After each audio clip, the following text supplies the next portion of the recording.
I'm Mr. New Dad. I'm talking to you tonight from my home, and today is day 22 of my 100-day challenge of going live. And tonight I am continuing the conversation for you, especially if you are a new dad or if you're about to become a new dad. Tonight I'm sharing, and for the rest of this month, I'm sharing tips and lessons that I've learned just in this past 6 months since I've become a dad. And then I'm also sharing some different leadership techniques and ways that you can optimize yourself, optimize your day, and prepare for this season of life that you are about to go through and prepare for. So tonight I'm talking about something that everybody joked with me before Evan was born. They were just saying, "Oh, you better catch up on your sleep now, or just wait for it because you're never going to sleep, or you're going to be in that fog, or you're going to be in that haze where you're just going through the motions." So tonight I want to talk about that because it's something that, like I said, everybody joked about and everybody talked about, but I never really knew. And I think it's something that you just have to go through. And I would agree with that. But if you're a new dad and you've been in that season, would you agree that that especially those first few months are a haze? If you agree with that, just make sure you click in the comments. I'd love to hear your comments about this and how you got through that season of being a dad in those first few months. And if there are any other topics that you would like me to address, or share some of your own best tips or lessons that you've been experienced or you've experienced in your own season of becoming a dad, I'd love to hear from you, and I'd love to hear your thoughts, and I maybe even have you on the show and talk about those things. So in the first few months that Evan was born, actually the first few weeks, they were rough. They were pretty rough. We really weren't sleeping. Thankfully, my in-laws came down for 2 weeks, and then my parents came down another couple weeks later. So we had a lot of help. We have some great friends. We have some great neighbors who were able to really help us. We had a meal train set up, so everybody kind of brought all this food, so we didn't have to make or prepare foods. Christina, actually, we both love to cook, and she loves to bake. She actually prepared meals, a whole bunch of meals, and put them in the freezer for us. And so we had them ready, so we wouldn't have to prepare them or even think about it, just warm it up. So if you like that, or if you're, that's an important tip that I would highly recommend all couples do, is have a meal train. But sleep. Those first few weeks are rough, I'll admit. And you're really just kind of like going through the motions, and it's rough. And at least with our son, it took a few months for him to even develop a rhythm. And, it took a while. And then I would say right around month 3 or 4, he regressed. And I like to say that he kind of forgot how to sleep through the night, even though he's almost 7 months old now and he's still not sleeping through the night. But we're getting there. But he regressed at some point, and we had to I lost my connection. If anybody is still on here with me, would you just let me know if I'm coming through okay? I just got a notification that there were some technical difficulties with my network. But anyway, I'll keep going. And so he regressed, and so we had to deal with that. And all this was happening while we were already exhausted, already sleep deprived, and it was rough. And the point is, as a new dad,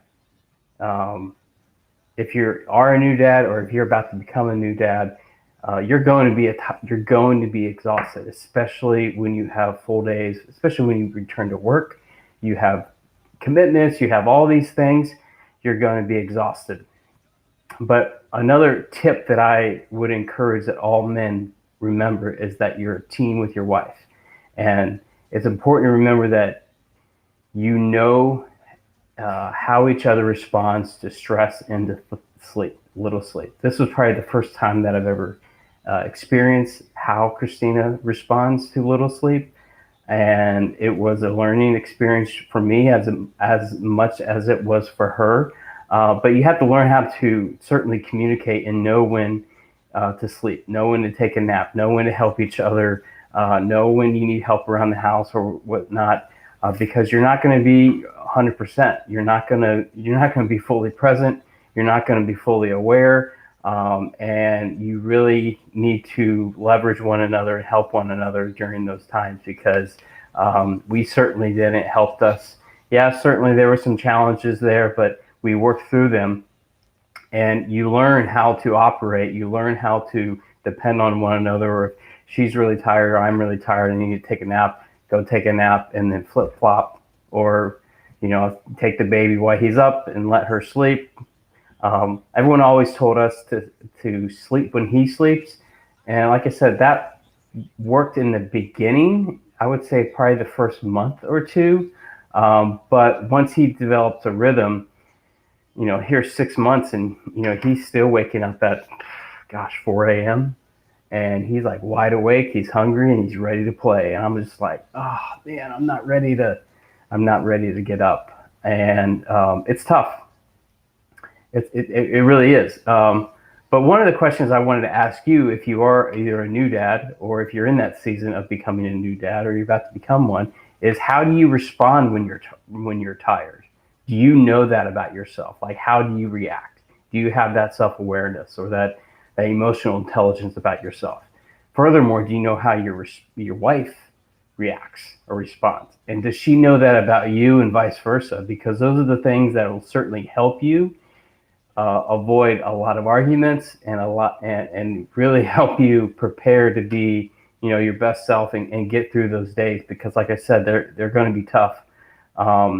Those first few weeks will certainly test you, but you'll be surprised what you're capable of doing on as little sleep as you are going to get. So what helps? This is what has helped me. You have to find out, what works for you. You have to know your body and what you're capable of doing. But this is what worked for me. Surprisingly, working out works. Maybe someone can explain that, but exercising, it helped me sleep better, helped me sleep longer. It kind of refueled me, especially if I went on a run or I got to the gym. It really helped me stay active. It gave me that energy that I was not getting or that I was lacking. So even now, I'm not consistent with being back in the gym yet.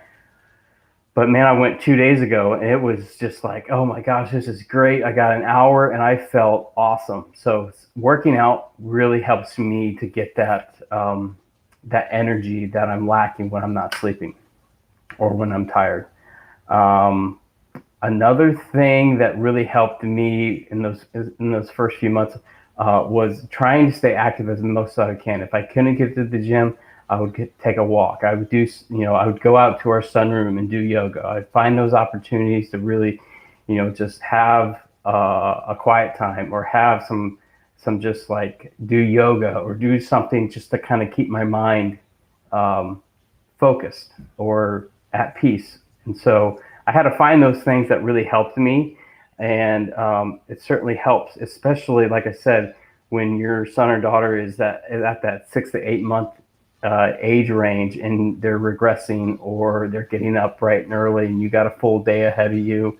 I had a full day today.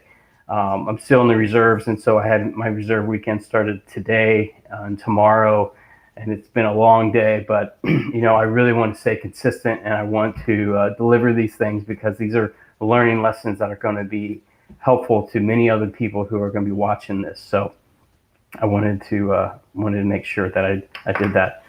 Another thing that I wanted to briefly talk about, because I work with a lot of organizations and I do a lot of leadership development training and coaching and workshops, and I work with a lot of companies, is another thing to be mindful of, especially for those of you who may be employers or small business owners or supervisors of new parents. Be mindful of this season. whether you have kids or you don't have kids, be mindful that your employee, mom or dad, is not going to be their best. They're not going to be at 100%.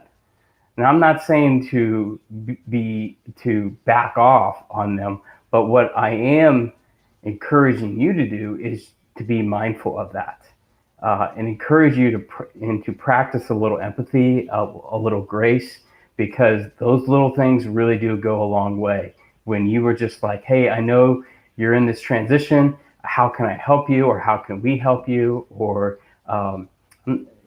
they're they're sleep deprived. They're not going to be their best. So just keep that in mind. Just be mindful of that, especially as a leader. I think,